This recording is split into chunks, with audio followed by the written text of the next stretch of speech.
communication generation gap, technology gap.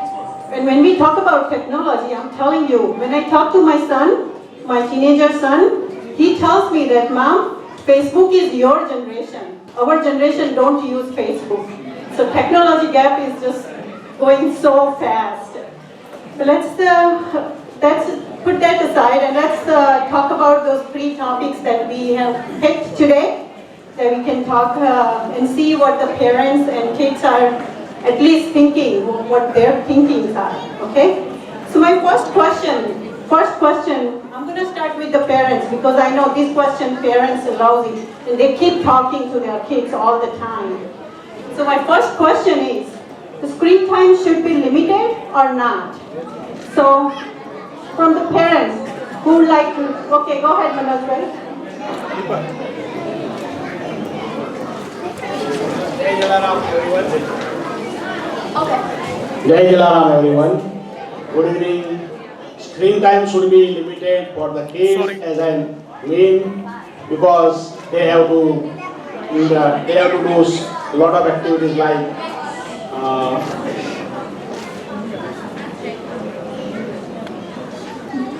they have to do their extra activities, circulatum. One moment, sorry. Do you know the students should be spend their screen time should be less than 2 hours as per our medical opinion? But unfortunately, most of the American and the Indian kids are spending more than 5 to 6 hours daily. Sometimes they have a habit to do such things. In my opinion, students should go outside and play, do some other activities like playing, go to meet the family peoples, go out for the movies like that. So that's all. So my opinion is screen time should be limited for the kids. Thank you. Thank you. Is anybody else from the parents? Yeah, absolutely. So again, Manoj, I really support your ideas on the screen time, and I do support that screen time needs to be limited. Right. So today, more than ever, our kids and our youth spend time on digital devices, and outside of the school, large percentage of that time is on social media. Not everything that we see or hear on social media is accurate. Right. So managing their screen time really allows them to focus on what is appropriate for them and what is essential. And the time they save by managing that, they can actually utilize it for socially connecting it or participating in this great event in temple activities or like Manoj Bhai said, playing outside activities and sports. Right. So I think parents are saying that screen time should be limited. Let's see what the kids wants to say. Go ahead. Okay. As a teenager and a student, I'm telling that screen time should not be limited, as there are good stuff and bad stuff on social media. That if screen time should be limited, that knowledge we are getting from the screen time will be stopped. Like example, any disaster or accident happening in the country, we are getting news and information and sharing with friends, communicating with cheaters, and playing games and doing online studies.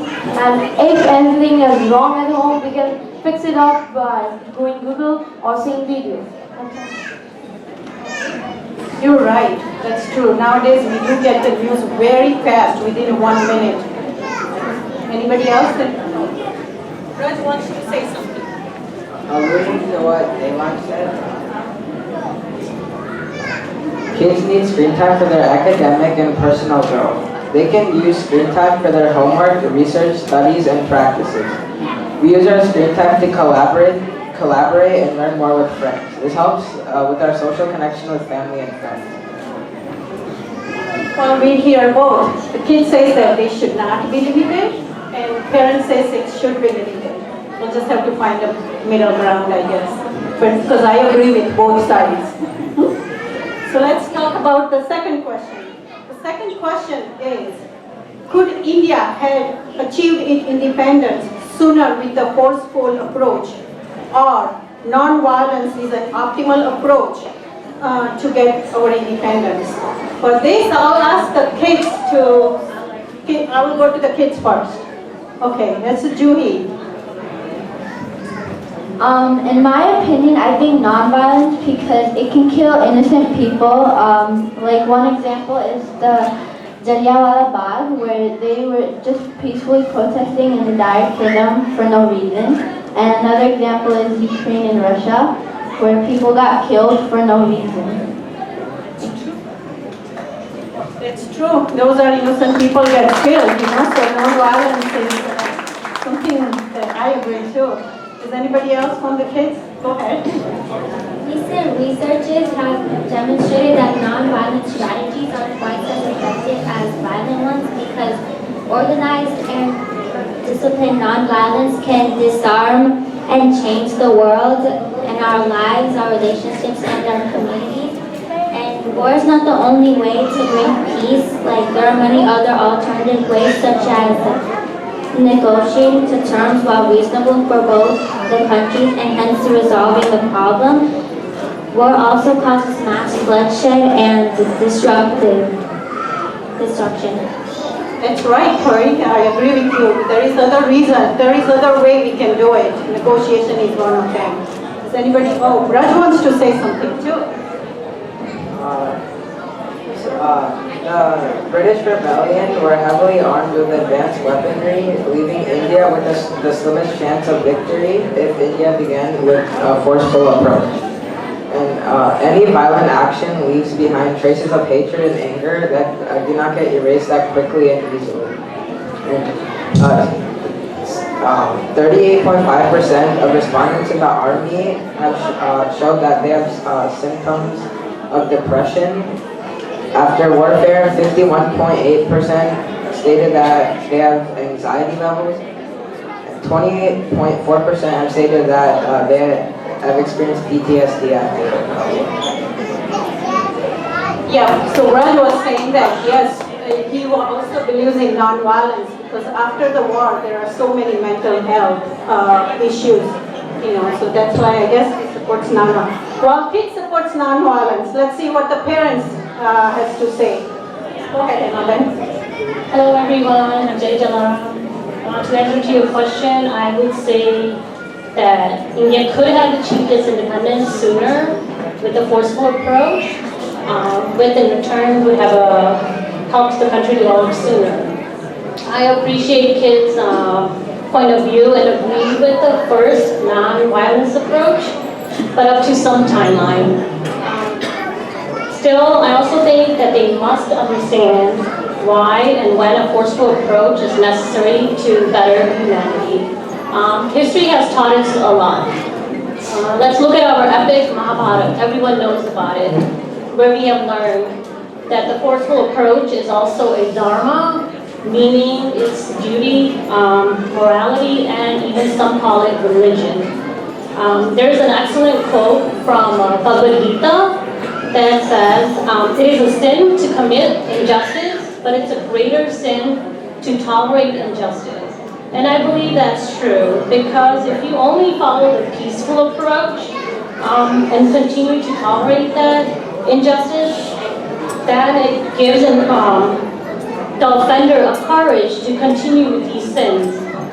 Another epic great is the Ramayana, which teaches us about love, compassion, and family values, but also shows us that when it's necessary to use the forceful approach to gain victory over evil, which was the Raman victory.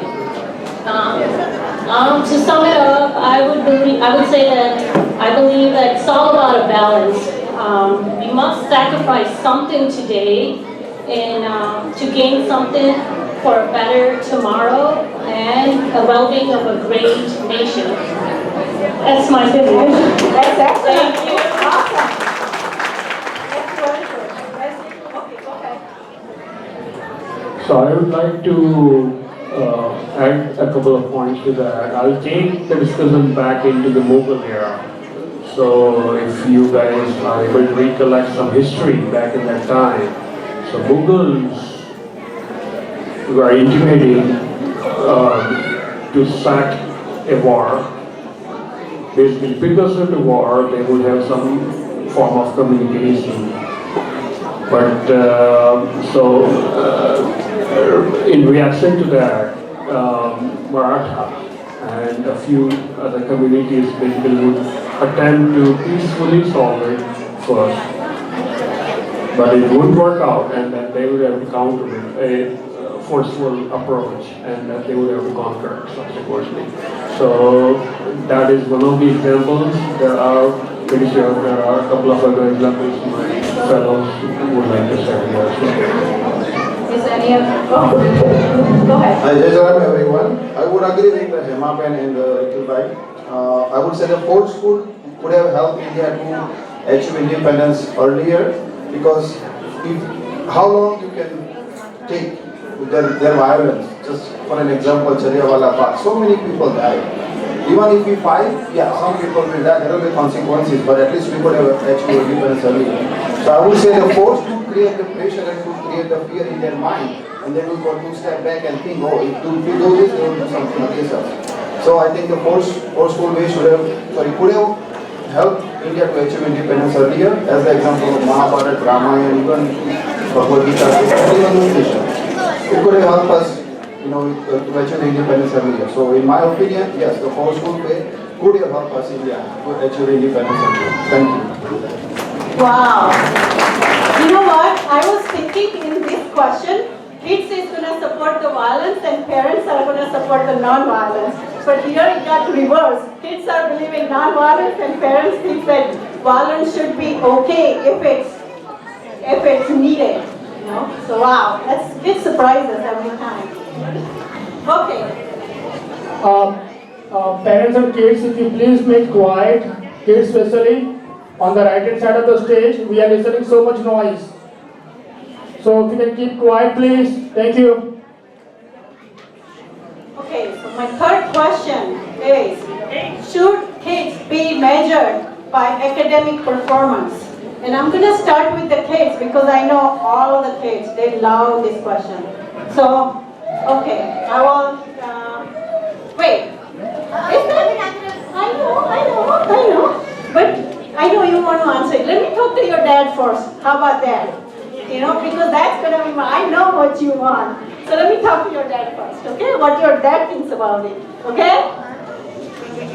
So, Jalaram everyone, and again this question about measuring academic performance, right? So, I believe that measuring academic performance is the foremost globally accepted approach. There's nothing close to that, right? Today, close to 750 million youth is enrolled in the primary education system around the world, right? So, with that said, it's very important to measure the success of their education process. An academic measure is that gold standard. And when you measure, you get insight into your strengths, you will understand what opportunities you have, and then you can also compare against the bench ones that will get the best out of yourself. That's true. Oh, you want to say something too? Jai Jalaram everyone, good evening. I believe it should be measured academically because that will give us a measure of their strength, weakness, opportunities, and it will help both parents and kids to develop a career into their strength. As you say, right, you should always play according to your strength. So that's why it's important. And when I say they should be measured academically, I just don't mean the curriculum subjects like maths or science. It should be everything like music, sports, social emotional behavior. For example, a kid who is good in music, he can develop his career towards musician or whatever side. And it's my also request to parents that if you are measuring your kids, don't compare against other kids and try to pressurize them, to achieve a certain marks.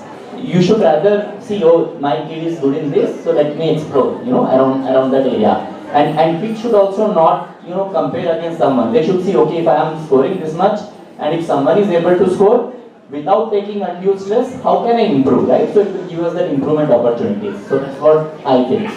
No, I agree with you. I totally agree with you. Let me see, Kiran, are you ready to answer your son's question? Okay. What about you, Slok? Hello everyone, Jai Jalaram. In my opinion, kids shouldn't be measured by their academic performance because there are other factors in life like behavior, determination, helpfulness, and respectfulness. If you don't have these qualities, then it's hard to gain people's trust. Thank you. That's very good, yeah. You should look at other factor too, not just academic factor. That's right. You're right. Yes, Stuti. Wow. Hello everyone, Jalaram. In my opinion, I think kids should not be measured academically because it can impact their mental health. For example, if adults and parents keep pushing their kids to get better academically, then it could cause the kids stress. And like my dad said over there, it is wrong in the parents' side to compare with the other kids, but most parents do that. And it's just a reality that people do that, and I think they shouldn't.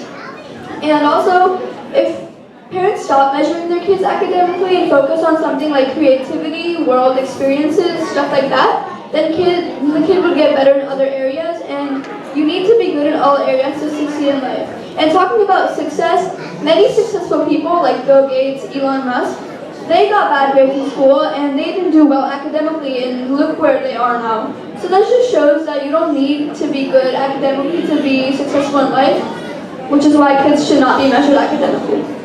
I think you said something about those leaders, right? Yeah. Elon Musk and those? Yeah. Yes, he said that all those big leaders, Steve Jobs and Elon Musk and all those leaders, they were not good in the beginning with the academic, but they are still succeeding. Priya?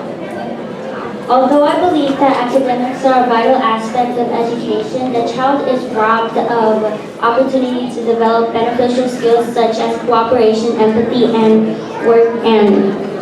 working in collaboration with others. These things cannot be developed if the emphasis is just on academic subjects, grades, and tests. We require social skills to interact adaptively in our cultural surroundings. For example, nonprofit organizations. These organizations give opportunities for us to develop these social skills and for a growing mind and a positive mindset. For example, if a child has excellent social skills, he is more likely to be liked and happy. He likes school and looks forward to going there. But however, if a person lacks social skills, she is more likely to feel distant and ostracized, avoiding school or becoming antisocial. That's true, right? Actually, the kids, when we push too much on academically on the kids, we see a lot of downside of those. So I do agree that kids should not be measured, but at the same time, younger kids, they are immature, so I agree with the parents as well that they need a little push.